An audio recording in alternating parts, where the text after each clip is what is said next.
Hello, Dr. Brant Hulsebus here, and welcome to another edition of Ask the Chiropractor.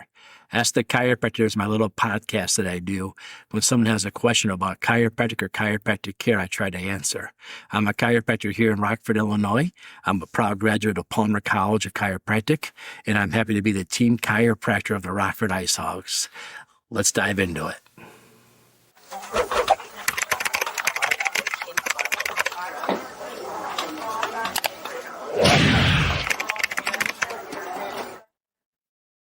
Well, hi there. Last week we talked a little bit about text neck. People spend too much time in front of a screen, a phone, a computer, a television, a steering wheel, whatever it might be. And that all contributes to people's having poor neck health, which also leads to headaches, which was the week before.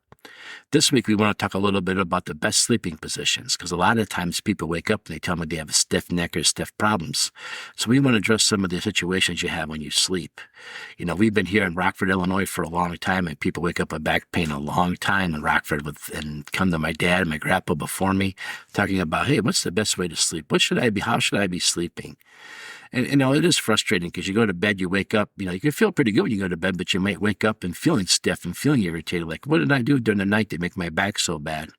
A lot of times I used to tease people, if you watch an action movie before bed, maybe you had dreams where you were running in place and you injured yourself. But we know a lot of times what a spine should look like in good posture versus one that's not.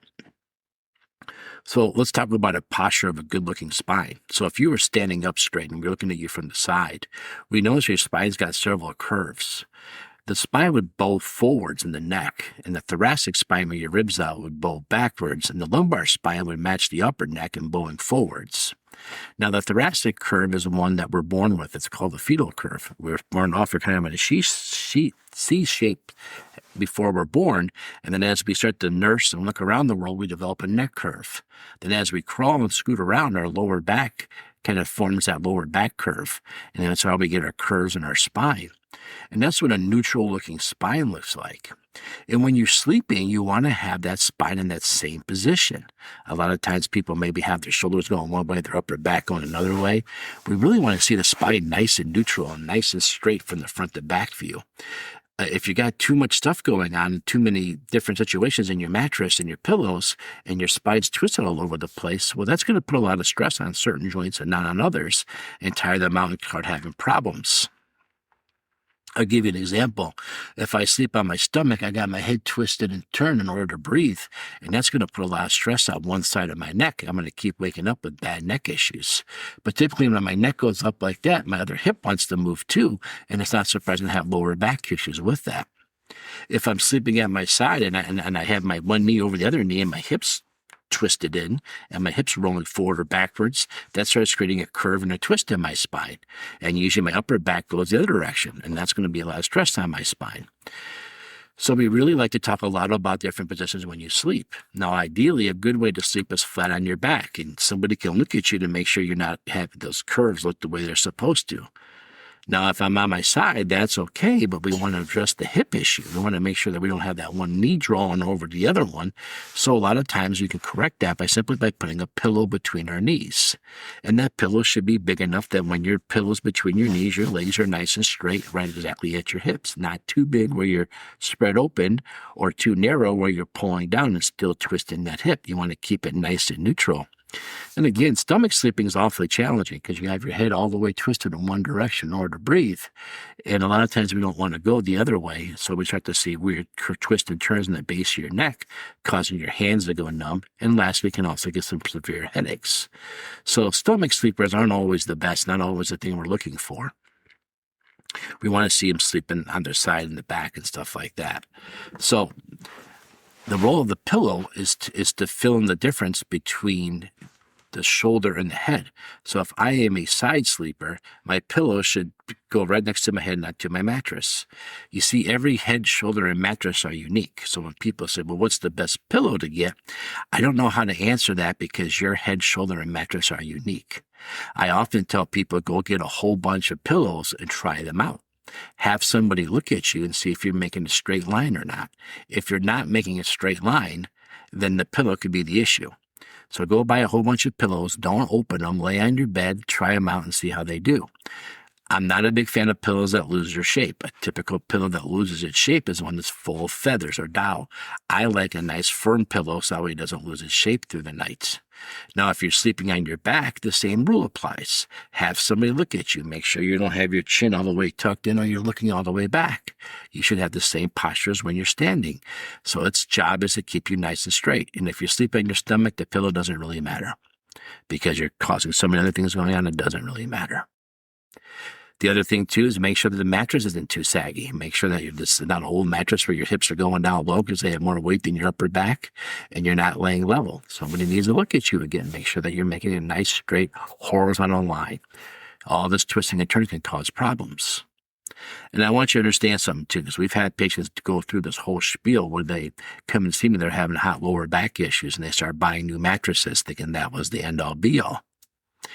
If you have a subluxation in your spine where one or two bones are misaligned, creating pressure on a nerve, which sometimes can cause back pain, and you're coming to see us because you have a subluxation, the mattress doesn't really make a difference until the back has been adjusted. Your chiropractor has to do their job first. It's the reason why your back hurts when you sleep in a bad mattress isn't because the mattress is bad. It's because it's usually exposing something in your back that's misaligned. And with the lack of support, it's more than the body can handle and it starts talking to you.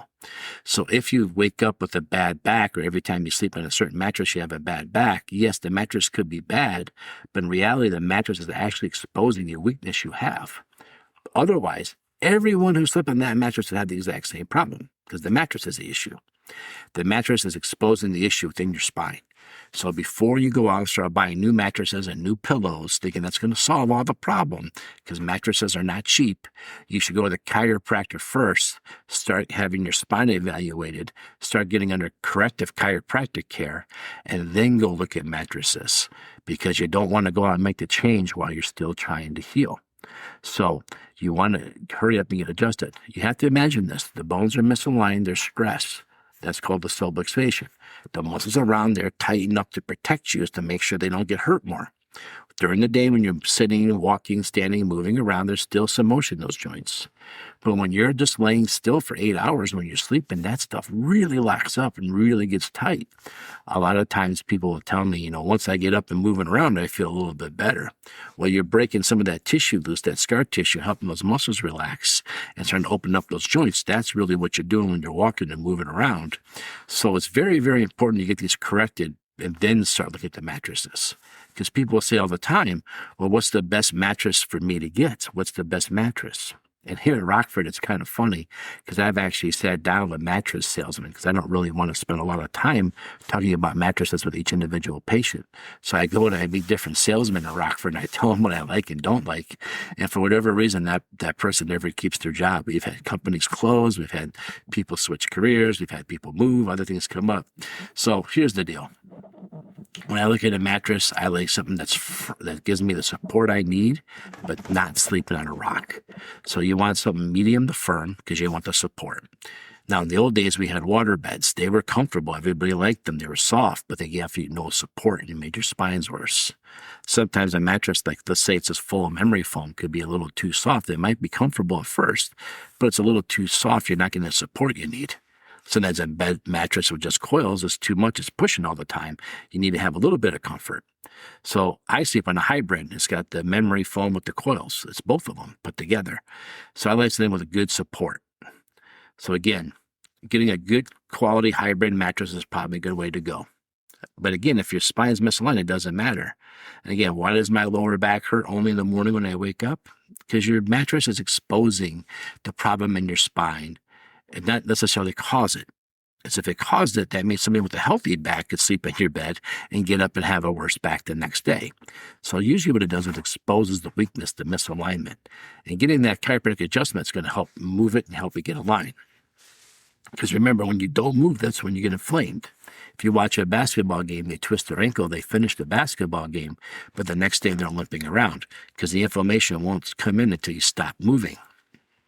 And at night, you're not moving, and it gives the inflammation a great chance to build up and pool in there. Then you get up in the morning, you move around, you kind of break up some of the inflammation, some of that tissue, and usually after a couple of hours, now you notice you're starting to feel some relief. Unfortunately, the underlying cause is still there. So before you spend a lot of money on mattresses, I would go to a chiropractor and get a chiropractic evaluation on my spine. Now, only a chiropractor knows how to evaluate for these things. Medical doctors and orthopedic doctors do not. It's not part of their education. So I would definitely check with a chiropractor for this chiropractic issue. And remember, if you have a question about chiropractic or chiropractic care, the only person qualified to answer that's a chiropractor.